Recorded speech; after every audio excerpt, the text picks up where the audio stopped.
And welcome to those just joining us to today's session. You are very, very welcome. My name is Rich Taunt, part of the team at Kaleidoscope. It is another, I think, in large parts of the country, beautiful summer's day, which means the only place you want to be is in front of a Teams call talking about strategy. There is nothing finer in life than an hour discussing the merits of strategy. What is it good for is what we're going to be covering over the next 59 minutes. If you haven't heard of us and are wondering why on earth did we pick a name which is hard to spell, yes, I wanted that as well. We're a not-for-profit social enterprise. We have a mission to work with others, create a future which is kind, connected and joyful. Part of that is to provide consultancy services to bring people together to improve health and care, which includes, not restricted to, but includes a range of work relating to strategy development, hence today's call. So what are we up to today? What have you joined? So three aims, three objectives for us today. Firstly, to hopefully support a better understanding of strategy through some shared learning about what on earth this thing is.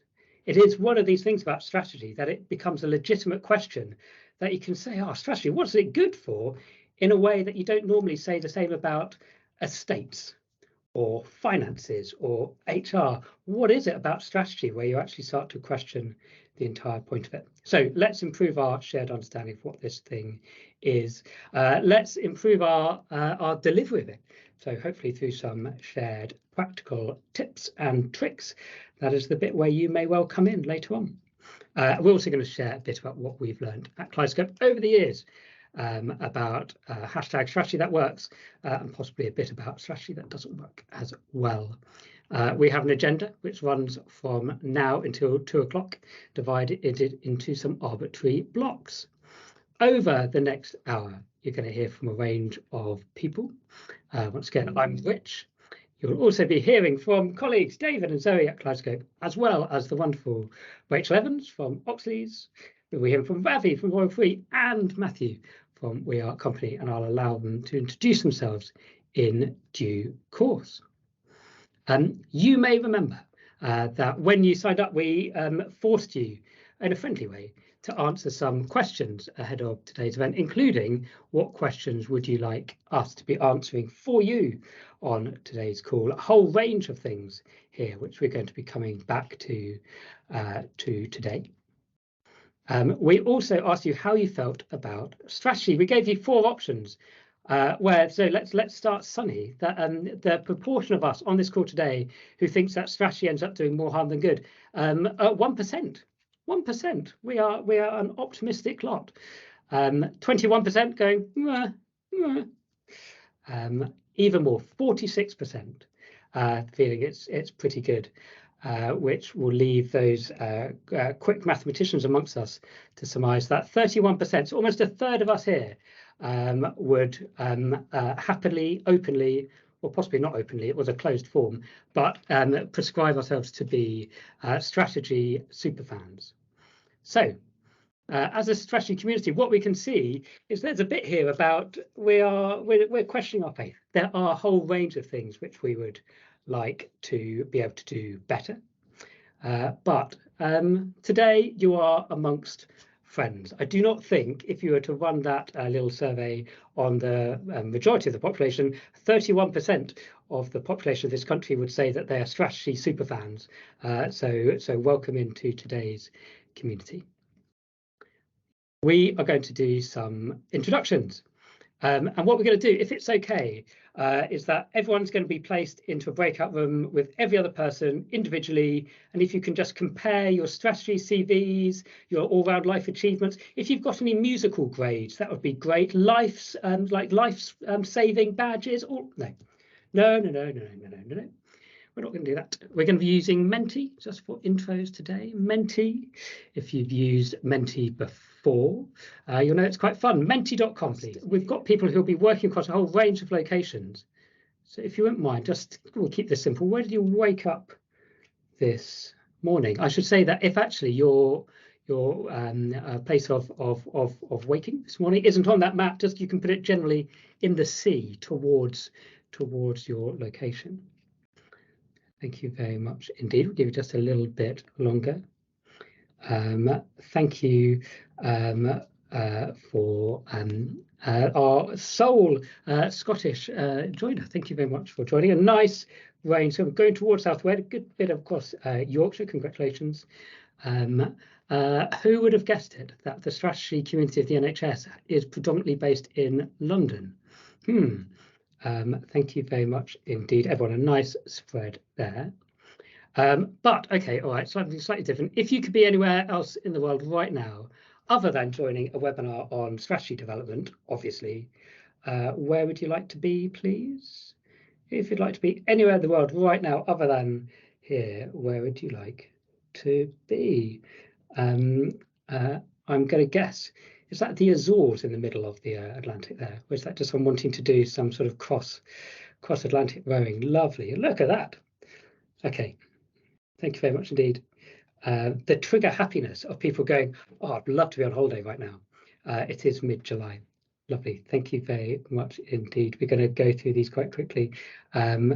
Congrats to those who are still just wanting to be in the UK. Right, okay, next one.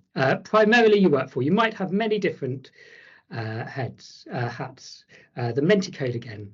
Menti.com 33 23 85 84. Thank you, Zoe, for popping that in the chat. 33 23 85 84. Thank you for those responding. Primarily working for. Good spread. NHS Trust. Thank you to all those from charity social enterprises, particularly those based in Brighton. Hello. Integrated Care Board. Good. Thank you. National bodies. Another type of provider. Others. Lovely. Thank you very much indeed. Just a couple more and then we'll move on. So, okay, if you're having to pick 3 words to describe strategy, it's a family show, but if you're having to pick 3 words to describe strategy, what would you pick? What would you pick? 3 words to describe strategy. Thank you very much indeed. Again, if you haven't used Menti, you get these fun visualizations, which do give you a headache after a little while. Thank you. Plan, vision, future direction. There's probably a metaphor here about strategy coming at you fast and furious in a blizzard of words, which you find hard to make sense of. Okay, lovely. All right, we'll allow this just to calm down slightly. Great stuff. I always enjoy people who answer this by putting, just hyphenate it. Common purpose, that's 1 word. Direction of travel, that's probably 1 word as well, isn't it? Okay, something there about the complexity, the ambition, collaboration, lovely to see that. So high up collaborative as well. How is a nice one to include. I'm intrigued by umbrella. If people want to use the chat to understand, explain umbrella, please do. Good metaphors here, helicopter view, bamboozling. I'm going to give bonus points to. Lovely, thank you. So, okay, so there's a nice core there. A nice core, but then sort of fanning out into different words. We will be taking all of this. We'll share it back with you. So while we might move on, we'll share this all back. All right, almost there. So just a little bit, just to understand where we're starting from, really. So reflecting on your past experience of strategy, to what extent do you agree with the following? This does not need to be strategies which you have led or even necessarily been involved in. But reflecting on your past experience of strategy, to what extent do you agree with the following? Sharon, I've never seen umbrella used as a metaphor for strategy, and I will now be stealing it, and I will try my best to remind myself to credit you. Lovely, thank you. So 4 questions here. Strategy normally delivers what it promises. Strategy normally resonates with the staff it relies on to make happen. Normally enables deep reflection on big questions of the day-to-day. Normally it's eaten by culture for breakfast. Okay, I think you'll give people another moment longer. Again, why we were keen to do this is just to understand what are some of the common issues which we grapple with in thinking about strategy across a whole range of different contexts. So there we are. So a general view. I think if we were going to try and sum up whether it normally delivers what it promises, it'd probably be a bit like, Likewise, for actually whether it resonates with staff, a bit better. That's positive in terms of enabling a deeper reflection. But this cliche, problem with cliches is that they're normally wonderfully true about it getting eaten by culture of breakfast. Is something which obviously we're all grappling with. Steve, thanks for the comment in chat. Please do use chat as we go through. Last one. I think I might have said last one last time, but this generally is last one now. From the questions in chat, from the registration, sorry, there were 5 themes which came through more than others. Those themes we're going to get into later. If you're going to pick 2 of them, for us to particularly focus on later on, which would you pick? So those 5 themes which came through from the questions you sent to us in the registration survey. Thank you very much for those. How can strategy be more meaningful, particularly for staff? How do you develop strategy effectively? How should it be implemented to have impact? How does strategy help the NHS right now? As in generally now, rather than at 14 minutes past 1 on Monday. Well, that as well. How do I improve my own strategic capability? We're going to have time for questions later on. The winners here, implemented to have impact, edging out, meaning, how do you develop it effectively? Strategic capability, and then how does strategy help NHS right now? Lovely, thank you. And I should say thank you for the whole list of questions which we got through. And we are going to do a bit of work actually to play back some of our answers across a whole range of those different questions. Right, we're going to come back to that in one bit. Thank you. So we're going to talk a little bit about when we say strategy, what are we even talking about? We're going to be hearing from my colleagues David and Zoe in just a moment. But where we start at Kaleidoscope is that we normally go wrong with sort of the first moment we talk about strategy without actually being clear what it is we mean. So the definition we use is the matter of fact, straightforward one. I think probably the one you get if you Google it. So strategy being a plan of action designed to achieve a long-term or overall aim. For us at Kaleidoscope, though, that sort of misses the point just to try and define strategy. What's far more interesting is actually to think about what defines good strategy. There are 101 million different books you can buy about strategy, of which probably would recommend you read about 2. One of which is a book by Richard Romolt. Some of you might have seen Good Strategy, Bad Strategy, which is a genuinely good book. But our definition of good strategy very much based on what Richard writes about in that book. In terms of good strategy, yes, it's a plan of action, but what it does is that it has a clear understanding of where you are, where you want to be, has a set of guiding overall principles and coherent actions to focus energy, not just a shopping list, but coherent actions to focus energy. And we're going to be getting into detail as we go through today about what's required to do that. And I should start by saying I'm not a strategy cynic, but I think one of the biggest problems with strategy is that the word itself doesn't really mean anything to most people. They think it's just jargon. It's not a real thing. So what we find works is to involve as many people as possible, and I mean, dozens and hundreds of people, very closely in every stage of the strategy process, right from initial research to the final narrative. So at every stage, we're connecting the strategic questions, which the board worry about every day, those strategic questions facing the organization or the system or the collaboration, and we're connecting those with the everyday lived experience of those who work in the organization or work within that system, so that strategy becomes connected to and therefore as real as their own real working lives. I suppose the next problem then is that people don't know what to do with the strategy when they might feel like they have to have one, but it's a bit of a sort of tick box thing. So you get a strategy, it's produced, it's published on the website, and nobody uses it, nobody looks at it even, and it just reinforces that idea that this is all a bit of a waste of time. Yeah, and that's a really familiar issue, isn't it, as well? And it can happen even to the best organizations, because things change, time moves on, people change, you might get a change of leadership, and that can happen. But what we found is that you can reduce that risk, and I don't want to put it any more strongly than that, but you can reduce that risk by letting the genie out of the bottle in the conversations that you have to develop the strategy. So because you're having real conversations that people want to have, and then you're helping them to agree together what needs to change, then the content of the strategy becomes part of everyday conversation. So it's those real conversations, not so much the document, that are the heart of the strategy. And you know, you can go on to write down what you've agreed, but that's not the main point. And actually, sometimes some of our clients don't actually bother to write it down. They just have the conversation. But if there is a document, then if people have made real verifiable commitments about how things are going to change in conversation with each other and in large numbers, it's much less likely to gather dust on a website somewhere.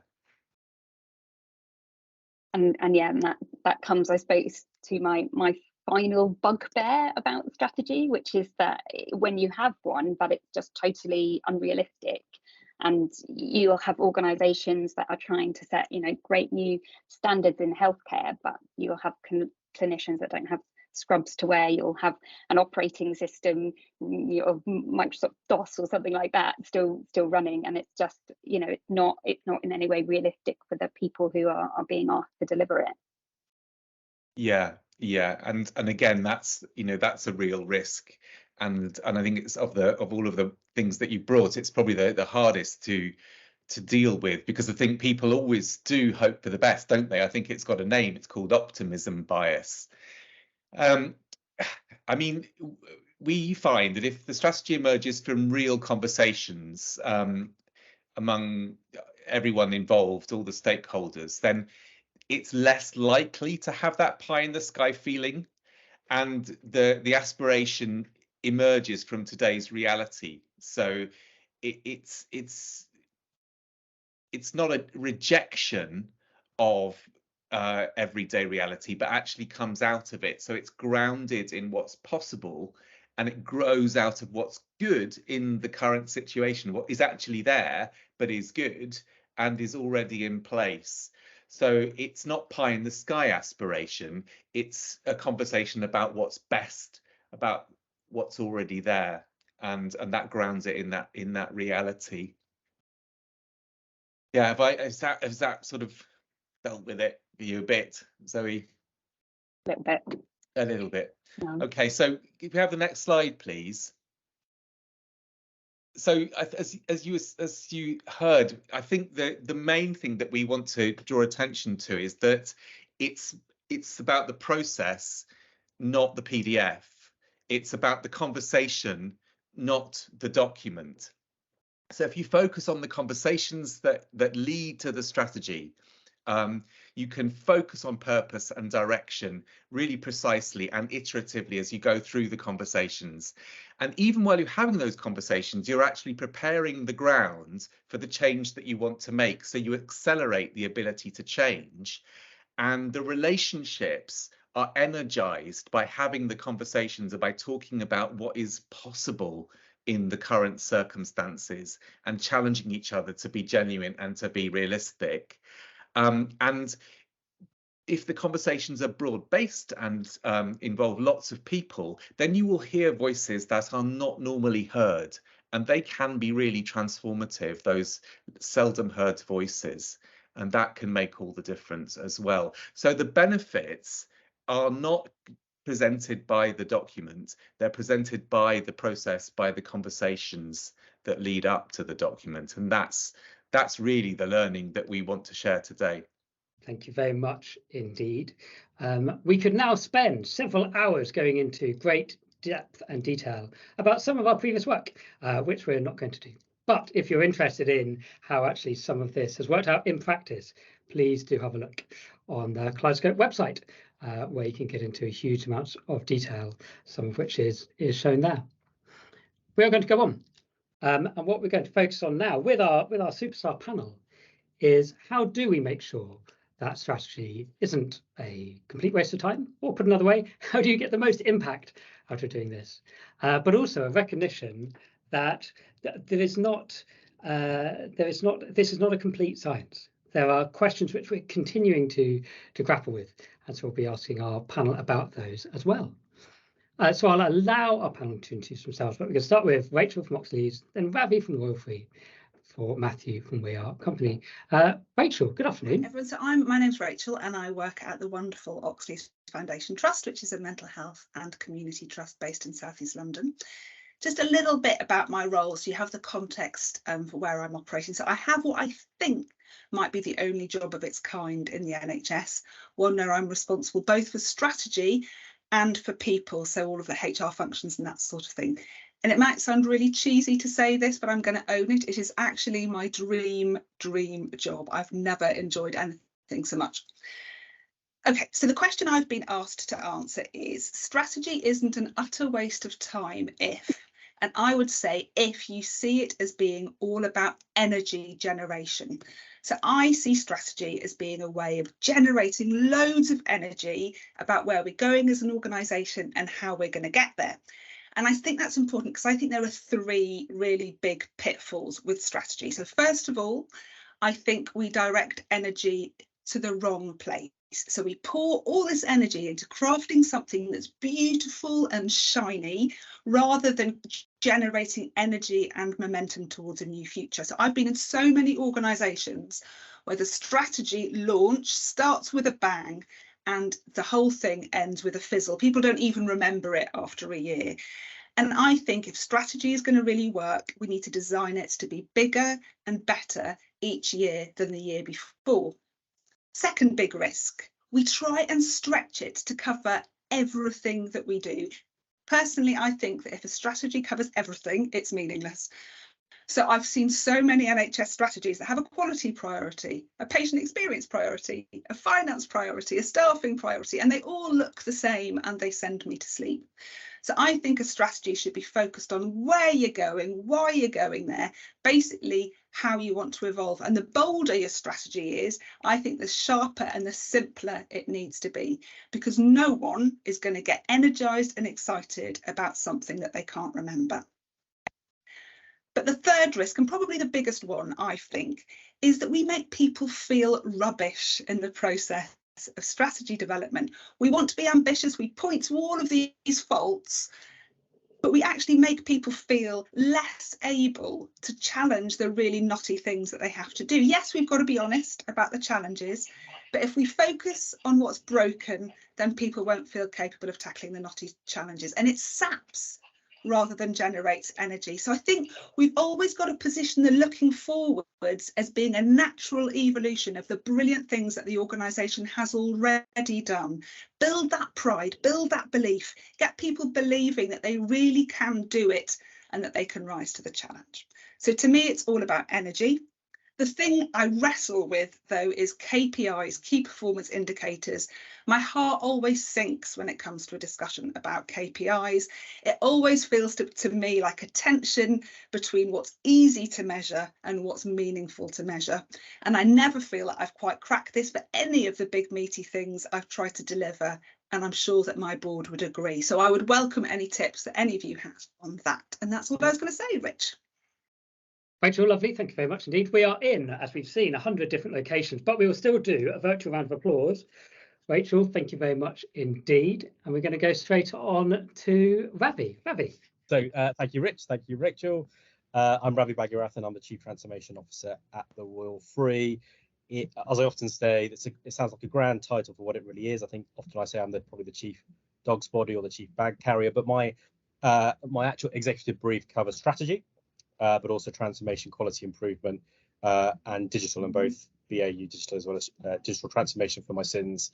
The brief that Richard gave was be brief, so I will try and be brief, but also try and be controversial, and in particular try and disagree with Rachel, but I'm going to find that very difficult to do. So what I would say is really agree with everything that Rachel said. So sorry, Rich. But a couple of points that she made that I would just like, I would emphasize is, and actually we had a strategy session with one of our hospitals last week where I made exactly a couple of the comments that Rachel made, which is this is the opportunity for you to kind of bring forward those pebbles in your shoe and for us to try and deal with them, the things that we can't just deal with overnight and we know are really tricky problems. And also this is the opportunity to talk about all the great things you're doing and think about how we can invest in it more, scale it across the organisation. So really agree with a lot of what Rachel said. And sorry, I should have said. So the Royal Free London, I think some of you are aware. So it's a hospital group in North Central London. We're made up of 3 hospitals: the Royal Free Hospital in Hampstead, which is a specialist teaching hospital; Barnet Hospital in the north of the patch, which is a district general hospital for the Barnet population; and Chase Farm Hospital, which is in Enfield, which is our elective centre, and one of the most digitally advanced hospitals in the country, and is my backdrop here. So that's just a bit of a background in terms of the organisation.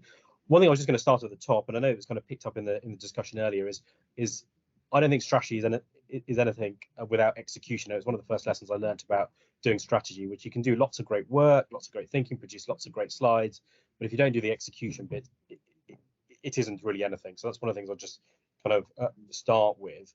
The bit that I set out here when I was given the 2 prompts by Richard, which is strategy isn't an utter waste of time if it helps you prioritize for your organization.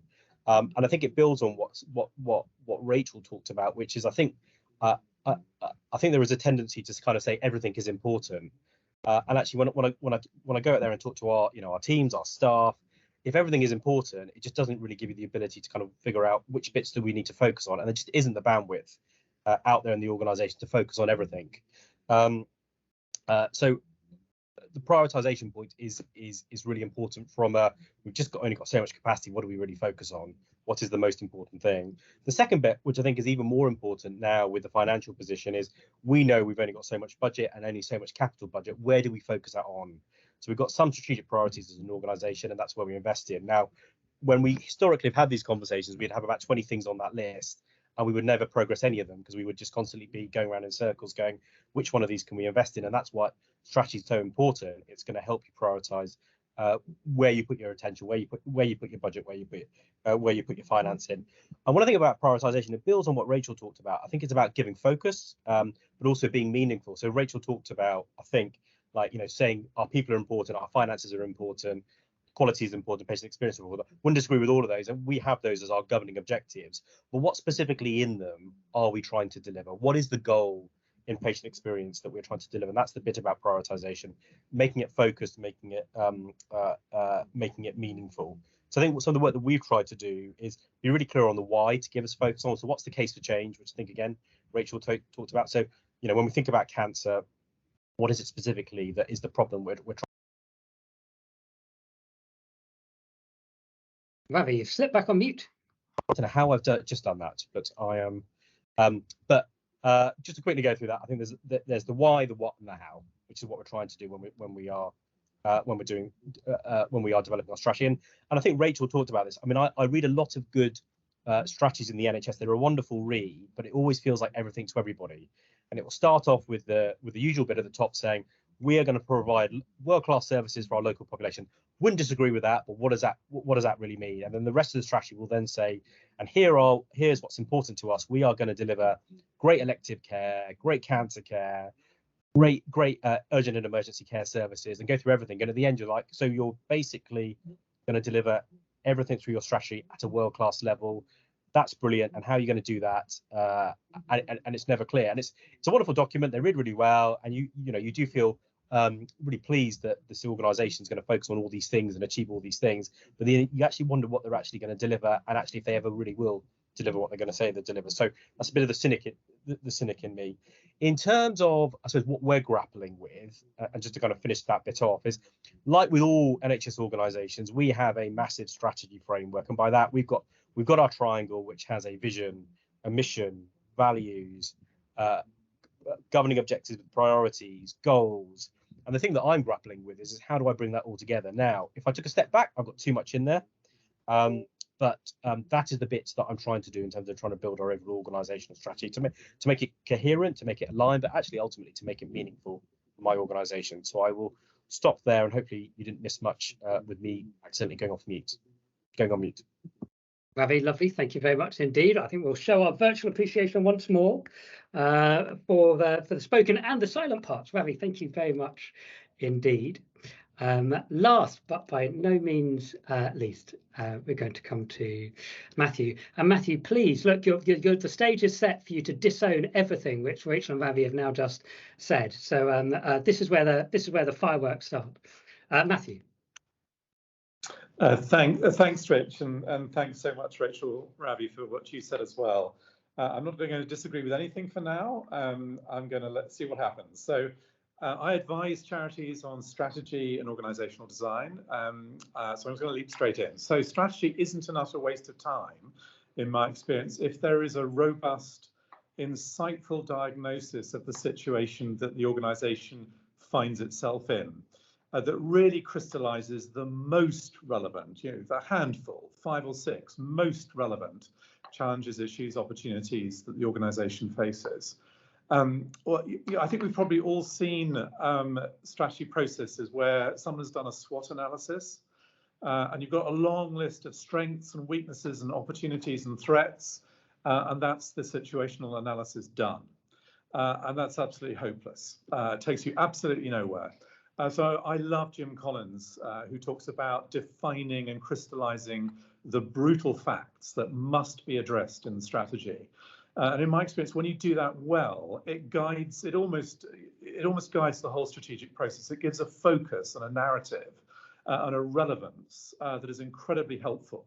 But very rarely do I see that situational analysis done well. Just to give an example, one of the charities I led a few years ago, we went through this process and we found it so helpful. And 2 of the things we came up with out of, I think we had 6 of these statements. One said, our supporter base is aging and all our efforts in recent years to reverse this trend have not borne fruit. And that led to it unleashed creativity in a very focused area. The second brutal fact we framed was people. So our charity I was leading was serving extreme poor around the world. People are trapped in extreme poverty by a complex and interconnected network of forces. Until we understand and influence this network, we will never realize our primary purpose to tackle extreme poverty. And again, that took us around an incredibly creative route into advocacy in all sorts of areas that then became a priority. So that's the first thing. That's really clear, insightful set of brutal facts to guide and shape everything. A question I've been puzzling with. Is strategy or strategy development still a helpful term for what we're doing here? I kind of think it's actually quite misleading. The term comes from strategos, if you didn't know that, which means it's a kind of a Greek term for a general in command of an army. And I kind of feel that's not really the world we're in now. I love Frederick Laloux, who talks about strategy being about moving from predicting and controlling towards sensing and responding.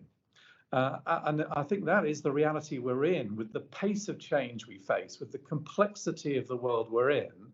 And that says that actually the thing we're really doing here is we're shifting from developing a strategy to actually designing organizations for ongoing, even real-time resilience and agility and adaptation.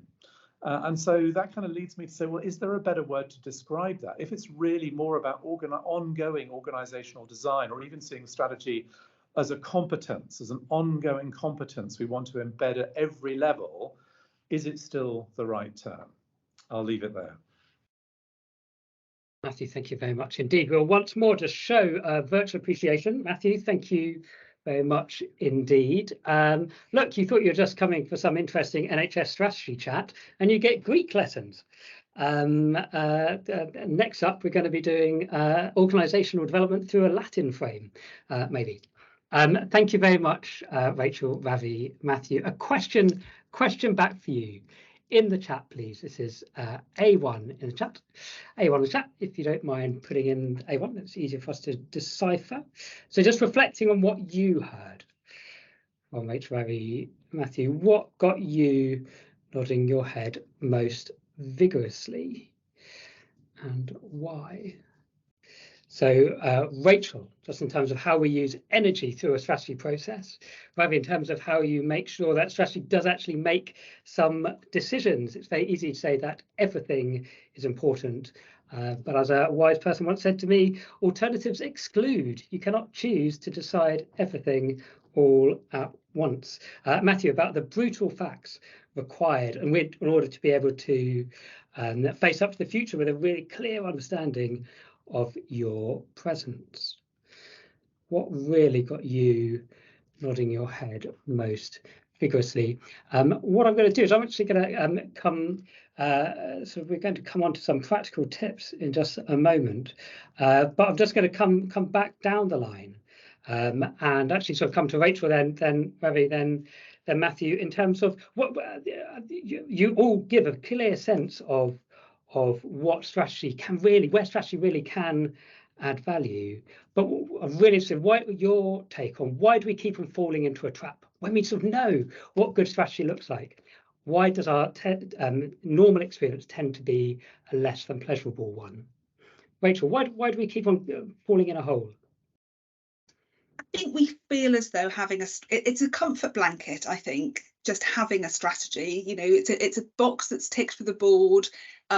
It's something that kind of organisations know that they should need, but they don't really know what to do with it when they've got it. So I think there's something about it being expected, but not really bought into necessarily. So there's something about that kind of holding on to it like a comfort blanket. There is a problem, there must be a strategy. Ravi, how do we get away from these strategy pitfalls? Yeah, without sounding boring, Rich, I mean, I think it's the process that is really important. I think there is a tendency when you start developing a strategy that people think that you can just sit in a darkened room and with a few people and come up with 10 great thoughts and put it on some slides, and that's the strategy. And actually, you need to go through a process to develop a strategy, but actually going through that process actually gets the buy-in in terms of supporting you to actually deliver it. So I think that's one side of it, I would say. So people don't really view it as a process; they just think it is as coming up with a set of really great ideas. Second bit is, I think when we get into it, and one of the problems we always have with prioritization, and I think you already touched on it, we touched on this conversation, is people then feel slightly disappointed if their area isn't a priority, and then you then spend a lot of time saying just because you're not a priority doesn't mean you're not important. And I know we published our clinical strategy in January, and we purposely wanted to make sure that we set out what the clinical priorities are for the organization, and we set three clinical priorities. I mean, they're cancer, cardiovascular disease, and organ failure and transplantation. But we spent a lot of time talking to our other services who weren't in that list to say, you are still important, and managing that. So, and the way to obviously avoid doing any of that and having to manage all of that kind of internal politics is not setting out what any priorities are, and just saying everything's really important. Ravi, thank you very much indeed. Matthew, your prescription for a strategy rebrand, I think, is getting support in the chat. Matthew, are you optimistic about strategy being a force for good and where it can help? Yes, I am. But I think we've got to sort of go back, which is what you're encouraging us to do today, to its real purpose. And I think its real purpose is about seeing change and enabling change. And that's why, again, for me, I come back to this thing about being really clear about those brutal facts, but as a way, maybe if I could connect back with what Rachel said, as a way of unleashing energy in a focused way. So yeah, I'll stop there. Matthew, lovely. Thank you very much indeed. We're just going to pop back to some of our questions people were keen to focus on from earlier on.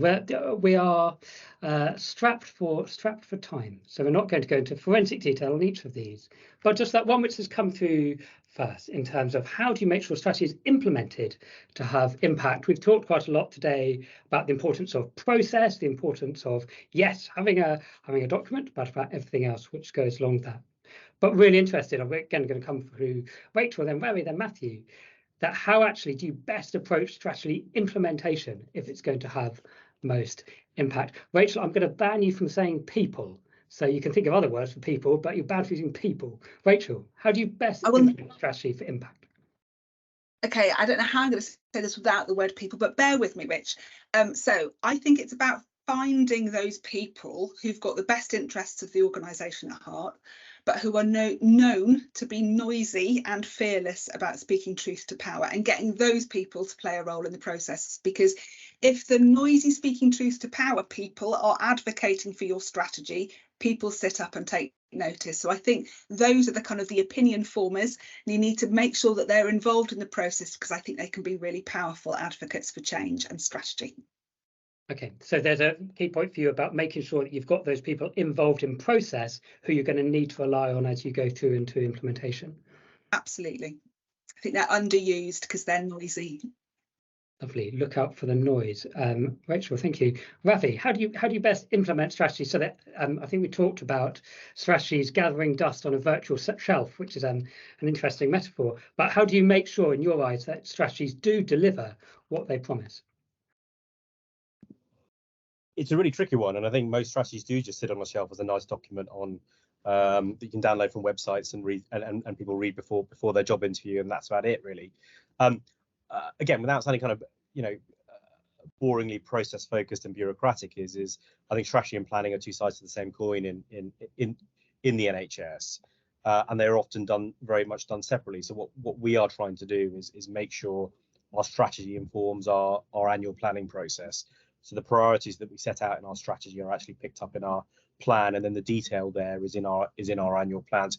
We haven't got it right yet, but we are at least treating them as bedfellows now rather than as two separate things. So I think that then gives you the detail about what you're going to focus on. We are very short-termist in the NHS, so just thinking about what you're trying to achieve in 5 to 10 years' time is never going to happen unless you actually build it into the here and now. Lovely, very thank you. And there's certainly something we see a lot in our work in Kaleidoscope in terms of people getting excited about strategy, but a bit bored by planning. And so how do you do these both sides of the equation, which, exactly as Matthew says, actually leads to change? Matthew, love your views on this implementation question, but also there's the second one coming up here, particularly about how do you make sure that strategy is meaningful, particularly for staff? Yeah, so for me, you have to find a way to do the metrics thing, which I think was Rachel's question. You have to find a way to ground strategy in meaningful KPIs, metrics, outcomes. And that's a challenge, but I think it can be done. So I've always tried to use a balanced scorecard that is a mixture of a variety of lead and lag indicators. And I think the way that we always found it, well, I always found was helpful in getting people engaged, is to make sure that those are really deeply owned, and staff are really involved in even the design and the selection of those KPIs at a level where they have agency. And I don't really think there's another way to do it except to have a really good system of a scorecard of relevant matrices. The other thing that I would say is, though, as part of that, though, I think there is a need for us to reimagine and reframe accountability. The problem is accountability in power structures is co-opted as a means of control. We've got to find a way to reimagine that whole accountability process of going through the metrics as something that is generative, that people love doing, because it's actually me saying, I want to gather some friends around me to help me figure out what's working well, what's not working well, and what I can do better. And I need wisdom for that. So again, accountability, not as a means of power of exercising judgment and control, but as a means of enabling transparency, learning, and growth. Matthew, lovely. Thank you very much indeed. We're not going to do a straw poll comparing which of those paradigms we're closer to in the NHS at the moment, but I think there'll be lots of agreement in terms of how do we rebalance this conversation towards learning and away from pure assessment.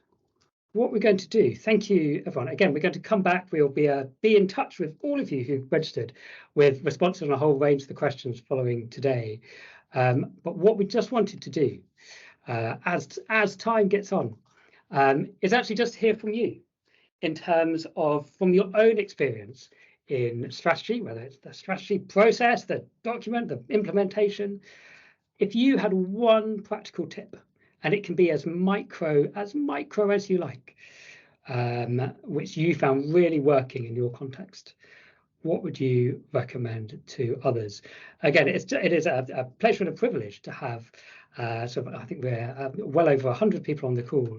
So if actually we were going to share collective wisdom, if there's one tip which you're going to recommend to others, what would it be? We will go through our panel, but we will reverse the order this time, just to give Rachel time to think. But if there's going to be one particular tip beyond what we've already discussed, what would you recommend? Matthew, do you want to start us off? I still think it's the brutal facts thing, but if I was to go beyond that, I think that for me, the test of a good strategy at the end of the day is really very simple. Does it lead to a change in resource allocation? And so if it doesn't, I think you've failed. Okay, Matthew, lovely. Thank you very much. Ravi, one practical tip. What would you recommend to others? Make sure you have specificity in some of the key elements. Of your strategy. So one tip is make sure the vision provides a clear direction on the goal for the organisation. So I think when I look at, for example, the Royal Free, our strapline is world-class expertise and local care. Now it's a lovely strapline, but what exactly we're trying to achieve with that specifically is very challenging. However, we have a medium-term vision to be Europe's best hospital group. That's a bit more specific. It's still probably not granular enough, but at least you can see what the goal is in terms of what we're trying to achieve. Other bit then, just in terms of, I think of strategy as a process. What's really important right at the beginning, alongside setting out a clear vision to give you the direction about what you're trying to achieve, is build your evidence base, build your case for change. I know Rachel talked about it, but and we've talked about it through this conversation, and I think it's also come up quite a lot in the chat. But you need to be really clear. What are the big problems that you're trying to deal with and you're trying to resolve through your strategy? Because that will then give you some direction more where to focus on, but what your options are, and therefore what the solutions will be. Ravi, lovely. Thank you very much indeed. Rachel, practical tip, however micro. Okay, I can be super brief. I think I would say spend time really understanding what the organisation is proud of and build from there, because that pride, I think, is the energy source that drives successful strategy. Rachel, lovely. Thank you very much indeed. And thanks so much for everything coming through in the chat. Please do feel free to use the various response reaction emojis, not underestimating the absolute importance of engaging staff, analysing the problem and plan response as a collective. Chris, lovely. Thank you very much indeed. Avoid mentioning strategy when talking to colleagues. Great. Again, the strategy rebrand starts here. Collaboration is key. Be very clear of scope, clear what problem the strategy needs to address. Sue, lovely. Thank you. Again, we're going to take all of these away. There will be a blog coming to a website near you in due course, actually reflecting on a whole range of these themes. Izzy, particularly like yours, don't chuck "and strategy" onto a director of XX job title. It needs proper focus and recognition. Other Izzy, then if you're going to put it people and strategy, because obviously that's the solution. We are running short of time. We're going to come just to some closing reflections. We will let you go at 2 o'clock. Before we do, just really interested, so hopefully this has been constructive for you, hopefully constructive in terms of sharing some of what we've learned, what we do at Kaleidoscope, some of what's been going on with Rachel, Ravi and Matthew. If you're going to pick a particular tip, insight or observation, which you've heard today, which you'll be passing on to other colleagues, if you pass it on as your own, that's fine. We won't tell. But if there was a tip which you're going to be passing on to colleagues, what would you choose to pass on?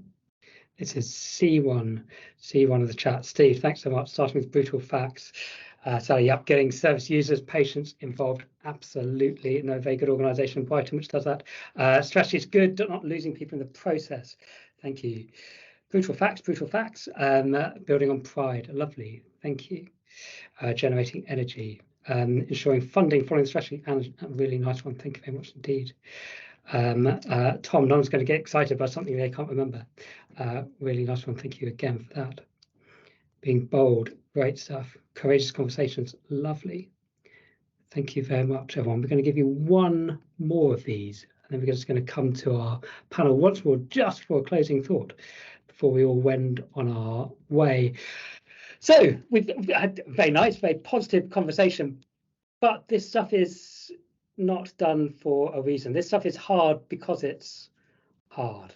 This is really interesting, actually. Just here as a strategy community, what do you, reflecting on everything we've talked about today, what do you find most challenging to do in your particular context?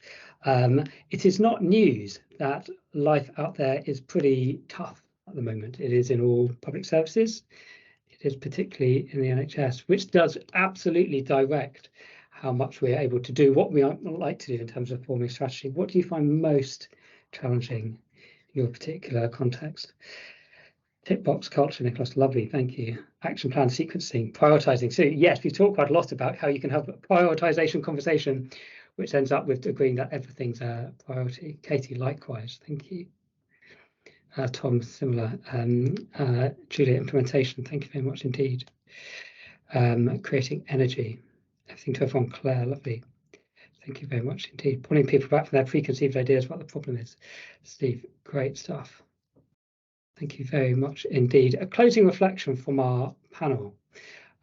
Rachel, where's your head at? What are you left feeling after 55 minutes of frenetic strategy chat? I mean, it's nice, really nice to be amongst fellow geeks on this stuff, I think. So it's good to have a community where we can come together and talk about this stuff. But I think I would reflect on the fact that it's just felt such a hand-to-mouth existence in the NHS over the last few years because of COVID and everything that's followed it. And if we can get excited about where we're going, I just think that would be in all of our interests. So there is something about having the confidence and the ability to look a little bit further forward that I think would be generally so beneficial to those of us who are involved in providing health and care services. Lovely, thank you very much indeed. Ravi, closing thought. What are you left? What are you left buzzing about as we start to wind down? Well, I think this has been a really great hour, and actually it probably emphasises to me that strategy is really important in the NHS, and there's a lot of people who think it is important in the NHS. I think today's conversation has kind of talked about what good strategy looks like, what bad strategy looks like, but there is also, I suppose I'd also take away from this is there isn't a right or wrong process to this, and it isn't a textbook approach where you go step by step and then ta-da, you come up with a strategy. So there's a lot of kind of learning by doing and actually creating a community where you can share ideas. And I've already had a couple of emails from people who said, oh, you know, the problem you're trying to grapple with is also a problem that we're trying to grapple with. Could we kind of compare notes? So there is something about creating that community, and maybe that's with you, Rich, and Kaleidoscope, to kind of share our experiences, maybe share war stories as well. I think that'd be really useful in terms of, you know, developing good and better strategy in the NHS. Ravi, lovely, thank you. How we develop better strategy together sounds like a topic which requires some sort of strategy. Yes, Matthew, closing reflection before we depart. Oh, well, I've just been really thinking about Rachel's theme of strategy as being all about releasing and enabling and channeling energy, and I wonder whether maybe the direction, strategy is actually all about nurturing authentic hope. So I think that's what I'm going to go away with. Brutal facts, authentic hope, need for Greek lessons. Thank you, Matthew. Thank you, Rachel. Thank you, Ravi. Before we close, just so you are aware, Kaleidoscope can help you do this stuff. If you need some assistance in thinking about how you design strategy, how you deliver it, whether that's across a whole organisation or for particular topics, please do get in touch. We do other stuff as well. OD, collaboration networks, research and evaluation, event and engagement. Please do get in touch if we can ever assist. If you'd like to have coffee, we'd be delighted. If you want to have some time to talk further, please do. If you're not already members of our mail list, well, come on, what's going on? But please do sign up for updates. More events on the Kaleidoscope website. Please do take a look. And that is that for today. Please do share reflections on Twitter, Strategy That Works. There will also be a short evaluation form, which is going to come round later on, because what is strategy without some evaluation to follow? So thank you Rachel, thank you, Ravi, thank you, Matthew, thank you, David, thank you, Zoe, thank you all for joining. We're going to give you 2 minutes back in your day. Thank you all for joining. We hope to see you at a future Kaleidoscope event. Thanks all.